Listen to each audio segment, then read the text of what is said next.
नमस्कार, राम राम हरियाणा देख रहे हैं आप। मैं हूं आपके साथ सपना दीपक मंदेशा। बुलेटिन का आगाज करेंगे। फरीदाबाद पहुंचे हरियाणा भाजपा के प्रदेश अध्यक्ष मोहनलाल बड़ौली। विधानसभा सत्र में नेता प्रतिपक्ष न होने को लेकर कहा कि विपक्ष नेतृत्वहीन है। विपक्ष के पास कोई भी दिशा नहीं है, न ही उनके पास कोई विपक्ष का बड़ा नेता है। कांग्रेस पार्टी को बड़ा दल माना जाता है। उनकी जिम्मेदारी भी बनती है कि सदन में नेता प्रतिपक्ष जरूर देना चाहिए, क्योंकि उनका दल बड़ा है। अगर कांग्रेस पार्टी इस कार्य को नहीं कर सकती है तो 3 निर्दलीय और 2 INLD विधायक हैं।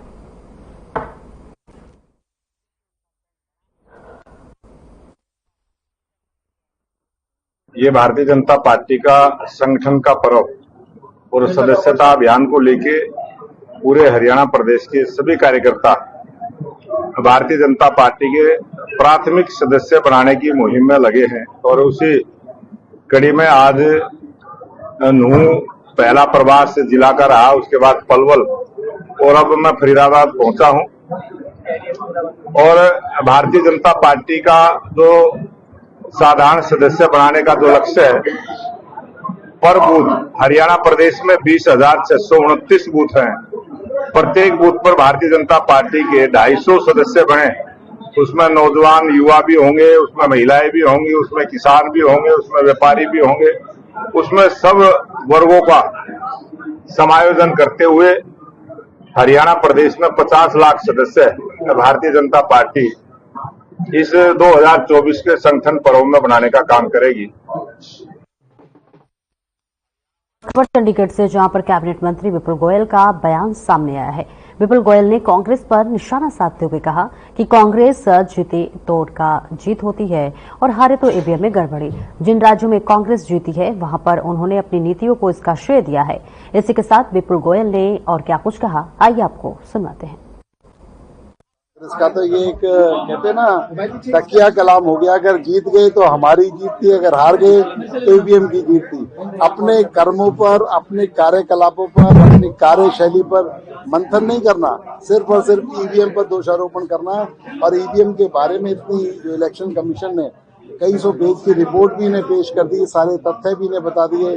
अभी लोकसभा चुनाव होके चुका है, उसमें तो जीत का जश्न मना रहे थे जब ईवीएम कहीं नहीं थी। आज तेलंगाना में सरकार बनाई, ईवीएम कहीं नहीं थी। हिमाचल में सरकार बनाई, ईवीएम नहीं थी। कर्नाटक में सरकार बनाई, ईवीएम ठीक ठाक थी। हरियाणा के अंदर अगर ये हारे हैं, भारतीय जनता पार्टी की नीतियों की जीत हुई है और माननीय मुख्यमंत्री नायब सैनी जी की जीत हुई है, उसको ये पचा नहीं पा रहे। और वही अनिल विज ने सीएम मान पर हमलावर नजर आए। कहा कि परिसीमन के बाद सदस्य बढ़ जाएंगे।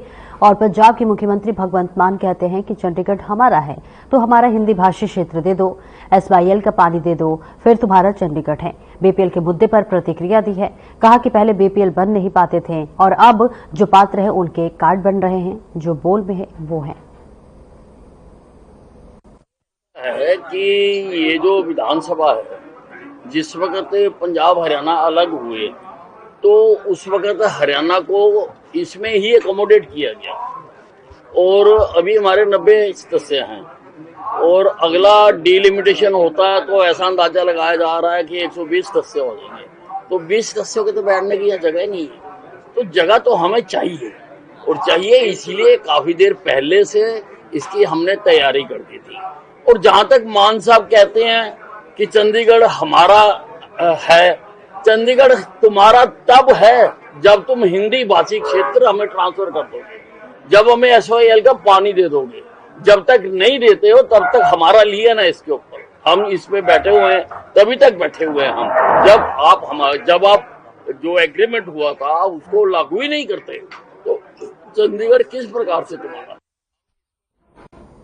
और हाल ही के विधानसभा चुनाव में बीजेपी के प्रत्याशी रहे पंडित टेकचंद शर्मा ने पृथला विधानसभा क्षेत्र में बीजेपी की सदस्यता अभियान को गति देते हुए कहा कि बीजेपी दुनिया की सबसे बड़ी संगठनात्मक पार्टी है और उनका उद्देश्य है कि ज्यादा से ज्यादा लोगों को बीजेपी की सदस्यता ग्रहण करवाए। उन्होंने बताया कि बीजेपी की सदस्यता हर 5 साल बाद रिन्यू होती है।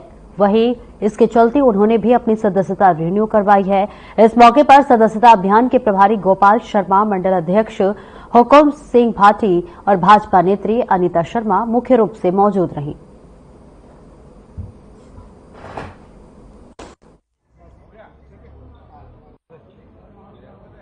भारतीय जनता पार्टी विश्व की सबसे बड़ी पार्टी है और आज उसका सदस्यता अभियान का जो रिन्यूअल कहेंगे, मैं तो सदस्य तो बहुत पुराने हैं, बाकी वो रिन्यूअल हर 5 साल में होता है और पार्टी ने एक मुहिम चला रखी है।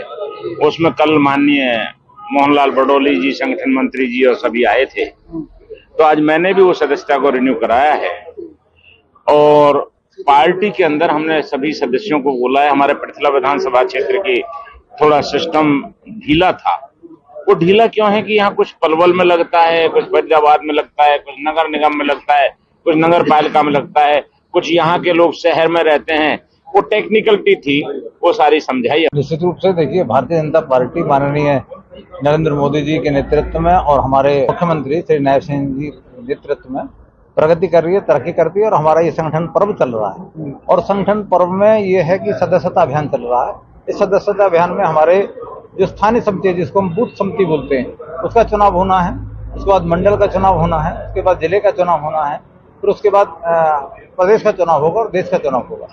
तो इस तरह से हमारे कार्यकर्ता जुड़े हुए हैं। मुझे 4 जिले हमें मुझे दिए हैं, अपना फरीदाबाद है, गुरुग्राम है, नूंह है, पलवल है। देखिए, भारतीय जनता पार्टी दुनिया की सबसे बड़ा राजनीतिक दल है।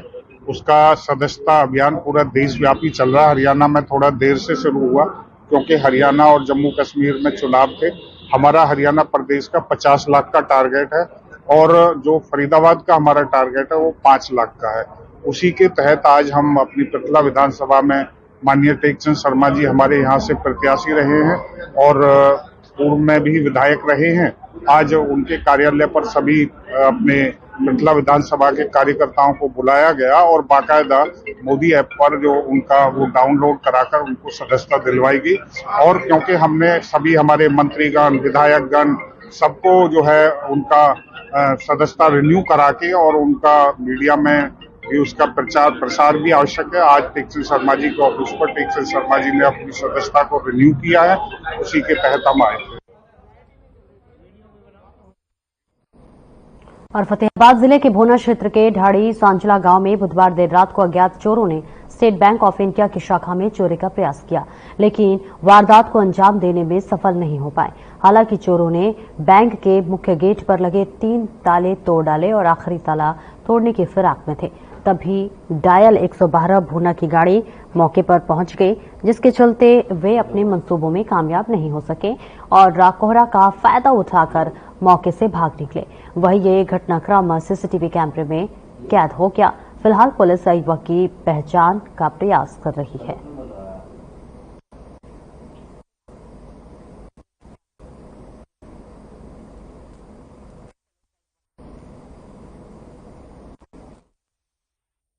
और अब इसे रेवाड़ी का नगर परिषद की धींगा मस्ती कहे या फिर बेलगाम अफसरशाही। शहर में अतिक्रमण हटाने के नाम पर की जा रही कार्रवाई के दौरान नगर परिषद के एक कनिष्ठ अभियंता द्वारा एक व्यापारी और बीजेपी नेता के साथ ऐसी अभद्रता की कि मजबूर होकर व्यापारियों ने बाजार बंद कर दिया और शहर के ऐतिहासिक मोती चौक पर व्यापारी धरने पर बैठ गए और अभद्रता करने वाले अधिकारी द्वारा माफी मांगने की जिद पर अड़ गए। बाजार बंद की सूचना मिलते ही भाजपा की जिला अध्यक्ष डॉक्टर वंदना पोपले व्यापारियों के बीच पहुंची और घटना की जानकारी लेकर व्यापारियों को आश्वासन देते हुए बाजार खोलने का अनुरोध किया, लेकिन व्यापारी एक ही बात पर अड़े रहे कि जब तक बदतमीजी करने वाला कनिष्ठ अभियंता व्यापारियों के बीच आकर माफी नहीं मांग लेता तब तक वह बाजार नहीं खोलेंगे। साथ ही उन्होंने चेतावनी दी कि जरूरत पड़ी तो व्यापार मंडल के आह्वान पर पूरा बाजार बंद किया जाएगा।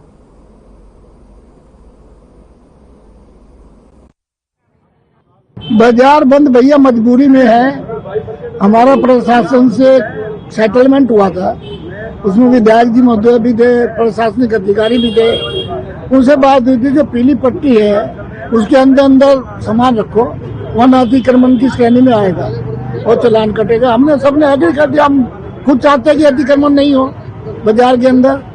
लेकिन कल क्या हुआ कि उन्होंने जो एक दो दुकानदारों का बाहर था उनका चालान काटा सामान का, तो हमने कोई विरोध नहीं किया कि ठीक है गलती है भैया। कल हमारे अमित भाई जी हैं, इनका सामान भी अंदर था, अपने पीली पट्टी के अंदर था, उसके बावजूद उन्होंने चालान काट दिया वो कहने के बाद दिल पर उतरी आए और गलत भाषा यूज करी उन्होंने। हमारा भी तो इस चीज का जब एक बात तय हो गई उसके बाद में दुकानदार के साथ हैरेसमेंट क्यों, किस बात की? कि नगर परिषद की कार्यवाही का किसी भी तरह से वैसे विरोध नहीं है। अगर आप व्यापारी गलत करता है, जैसा भी आप पूछ रहे थे कि सड़क इतनी चौड़ी है, दुकानदार उसके आगे फड़ लगवाते हैं, मैं भी कहता हूं, हमारे जैसे प्रधान जी ने कहा उसी तरीके से मैं भी कह रहा हूं कि गलत है। गलत को ठीक कौन करेगा? नगर परिषद। लेकिन नगर परिषद आकर यहाँ पर गलत तरीके से चालान काटना शुरू कर दे, जो एक लिमिट बनाई हुई है, उस लिमिट के अंदर रखे हुए सामान की भी अगर वो इस तरीके से आके यहाँ पर चालान करने लग जाए, पूछने पर बदतमीजी करे और धमकी देकर जाए कि मैं तो सबके काटूंगा, तो पूछने पर अपना नाम नहीं बताना, अपना पद नहीं बताना, ये कहाँ की गरिमा है? और दिल्ली का रहने वाला युवक जो कि अपने कार में सवार होकर चंडीगढ़ से दिल्ली जा रहा था, जैसे ही करनाल नेशनल हाईवे पर पहुंचा तभी दूसरी गाड़ी ने ओवरटेक किया, तो उसे बचाने के चक्कर में चंडीगढ़ से पानीपत जा रही रोडवेज की बस जो कि हाईवे की साइड लाइन पर पहले से ही खड़ी हुई थी, चालक और परिचालक बस के टायर को चेक कर रहे थे, तभी कार बस के पिछले हिस्से में पूरी तरह से घुस गई और हादसे में कार का अगला हिस्सा बुरी तरह से क्षतिग्रस्त हो गया। कार का चालक युवक ने बताया कि 3 दिन बाद उसकी शादी है और वह शादी का कार्ड लेकर दिल्ली वापस लौट रहा था।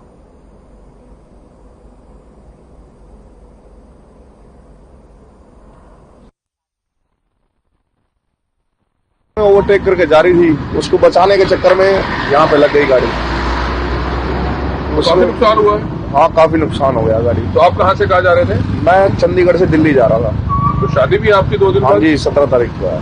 शादी के लिए जा रहे थे? हाँ, नहीं, कार्ड दे के आए थे चंडीगढ़ में, वापिस जाते रिटर्न। वाला कह रहा है अभी मैंने नींद आ गई, नींद के कारण भी इसके बस के अंदर गड्डी चली गई है, बाकी बचाव हो गया। तो बस कहाँ से कहाँ जा रही थी सर? चंडीगढ़ से पानीपत। और गाड़ी वाला कहाँ से कहाँ जा रहा था? गाड़ी वाला था चंडीगढ़ था, ये जा रहा था दिल्ली। रहने वाला इच्छा रखा, इसकी 2 दिन शादी के रह रहे थे, तो बचाव हो गया। 2 दिन बाद शादी है। गाड़ी खत्म हो गई लेकिन? हाँ बिल्कुल।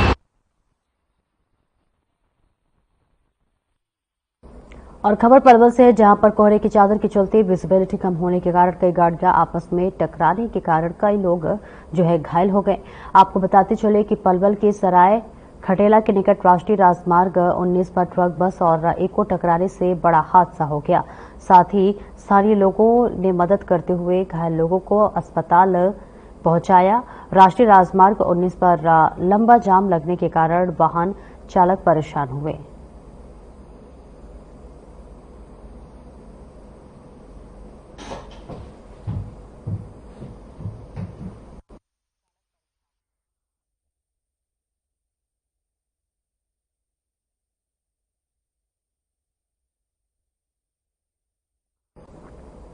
कालावली में पहले दिन कोहरे ने दस्तक दे दी है। वहीं ठंड बढ़ने से स्कूली बच्चों को आने जाने में काफी परेशानियों का सामना करना पड़ रहा है। तेज हवा के साथ ठंड बसने से लोगों पर जो है इसका असर देखने को मिल रहा है। बता दें कि सरकार की ओर से स्कूलों के समय में बदलाव को लेकर पत्र जारी कर दिया गया है।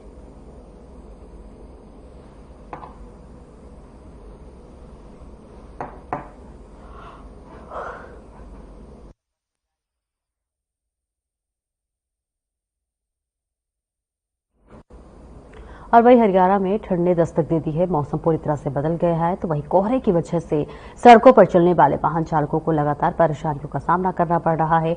कोहरे के कारण विजिबिलिटी बेहद कम होने से वाहन चालक की दुर्घटना होने का खतरा बना रहता है। साथ ही सड़कों के किनारे खड़े वाहनों के कारण भी कोहरे के चलते एक्सीडेंट का खतरा बढ़ जाता है।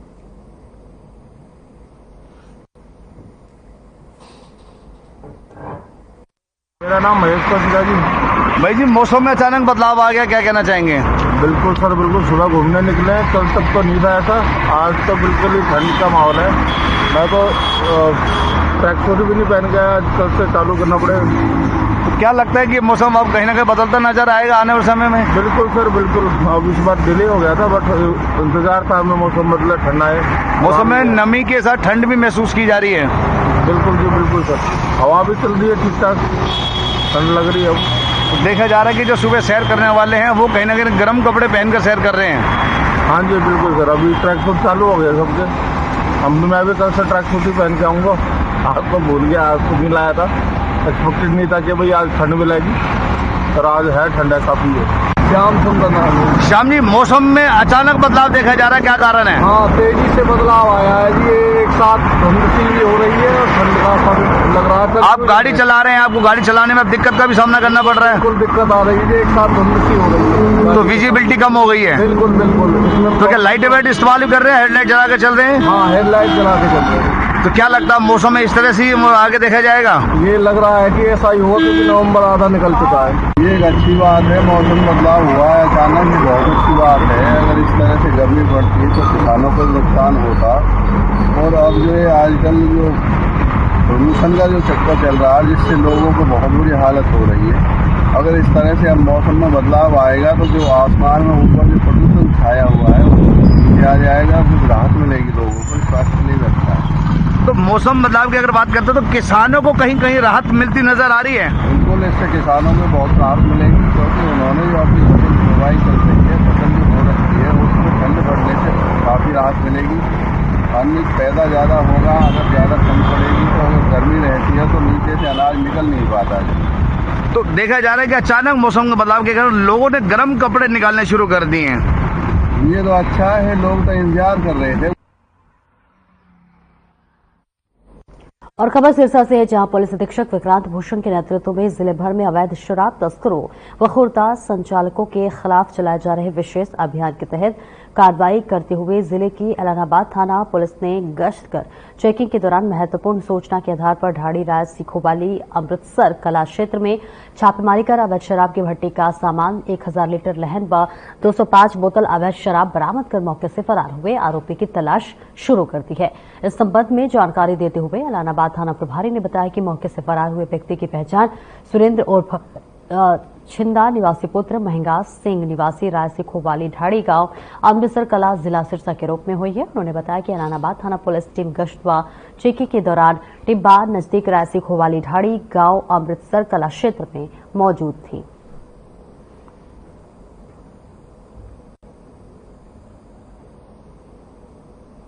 और खबर परलीका गांव से है, जहां पर परलीका गांव में बिना किसी पूर्व सूचना के ही रात्रिकालीन चौपाल का आयोजन अधिकारियों द्वारा किया गया, जिसकी सूचना किसी भी प्रकार से ग्रामीणों को नहीं दी गई।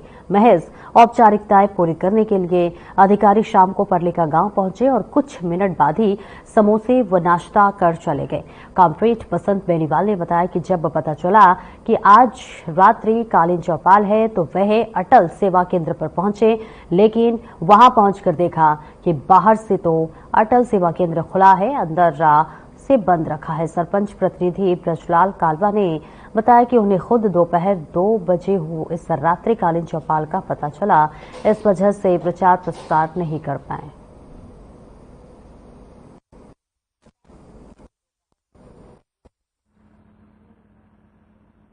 ये मामला है कि कलेक्टर के आदेश पे यहाँ हर गांव में रात्रि चौपाल कार्यक्रम ग्रामीणों की जन समस्याएं सुनने के लिए प्रशासन लगाता है। और ये कल कोई लल्लाना कोई बता रहे थे, रात्रि चौपाल का कार्यक्रम बता रहे थे। अचानक ही एसडीएम साहब लल्लाना की वो कार्यक्रम पोस्टपोन करके और परलीका के सरपंच साहब को फोन किया कि लल्लाना का कार्यक्रम है वो किसी कारण से हो नहीं सकता, तो आपके परलीका में रात्रि चौपाल का कार्यक्रम रख दिया। हमारे सरपंच जनप्रतिनिधि साहब ने स्वीकार कर लिया है।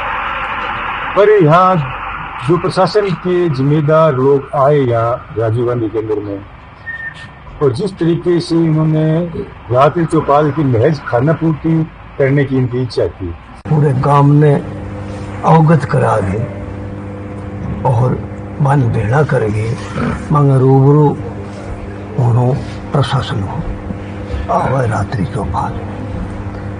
अब रात्रि चौपाल को एक महत्व और भी है।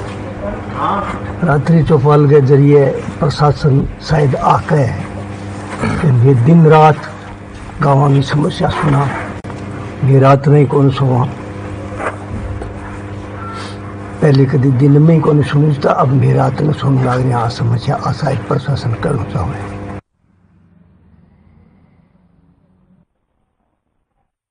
कोस्ट तीर्थ निगरानी कमेटी के चेयरमैन मदन मोहन छाबड़ा ने कहा कि 28 नवंबर से 15 दिसंबर तक कुरुक्षेत्र में अंतर्राष्ट्रीय गीता महोत्सव का आयोजन किया जाएगा। मदन मोहन छाबड़ा ने कहा कि हर साल की तरह इस साल भी अंतर्राष्ट्रीय गीता महोत्सव धूमधाम के साथ आयोजित किया जाएगा। उन्होंने कहा कि महोत्सव के मुख्य कार्यक्रम 5 दिसंबर से 11 दिसंबर तक आयोजित होंगे। बता दें कि 2016 से प्रदेश सरकार ने गीता महोत्सव की अंतर्राष्ट्रीय स्तर पर मनाने की शुरुआत की है। तब से हरियाणा का नाम देश विदेश में विख्यात हुआ है। इस बार अंतर्राष्ट्रीय गीता महोत्सव में तंजानिया पार्टनर देश होगा और ओडिशा पार्टनर राज्य होगा।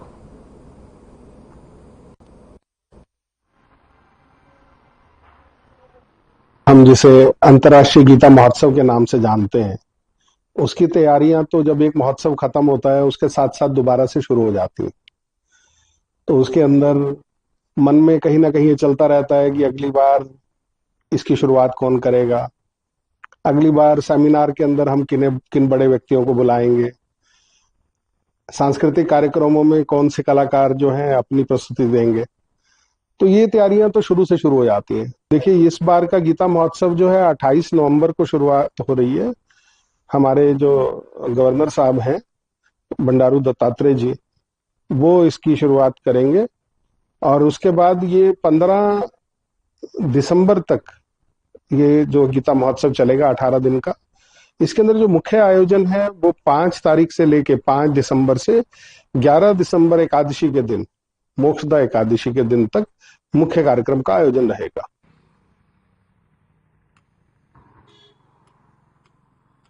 किसान खेत मजदूर संगठन ब्लॉक कमेटी तोशाम ने डीएपी खातों की कमी की दूर करने के लिए जो है एसडीएम तोशाम की मार्फत एक ज्ञापन मुख्यमंत्री हरियाणा सरकार के नाम दिया है और इसी के साथ साथ ज्ञापन के माध्यम से मांग की है कि सरकार तुरंत प्रभाव से डीएपी खाद की कमी को दूर करे, किसानों को राहत प्रदान करे। इस मौके पर जिला प्रधान रोहतास सिंह सैनी ने बताया कि पूरे देश में डीएपी खाद की कमी है। कई वर्षों से सरकार समय पर डीएपी खाद उपलब्ध कराने में असफल रही है।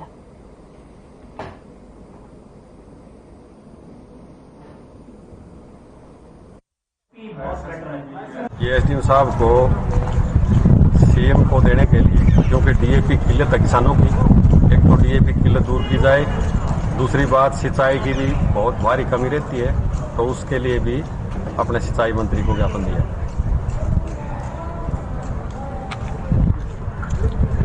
आपने भी दिया है ज्ञापन दूसरा जो कृषि मंत्री के नाम से? हाँ, वो सिंचाई मंत्री श्रीमती चौधरी के नाम से दिया है। उसमें है ना तोशाम की सिंचाई नहीं हो रही कई बहुत से रकमों में, जैसे बुआनी खेड़ा रोड पे है सारा जो है ना एरिया जो है ना अनसिंचित पड़ा है।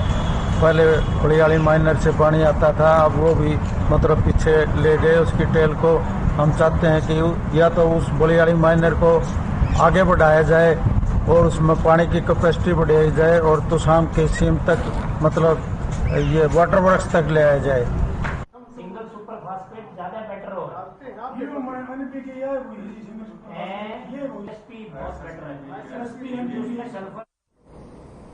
फिलहाल इस बुलेटिन में इतना ही। दीजिए इजाजत। नमस्कार।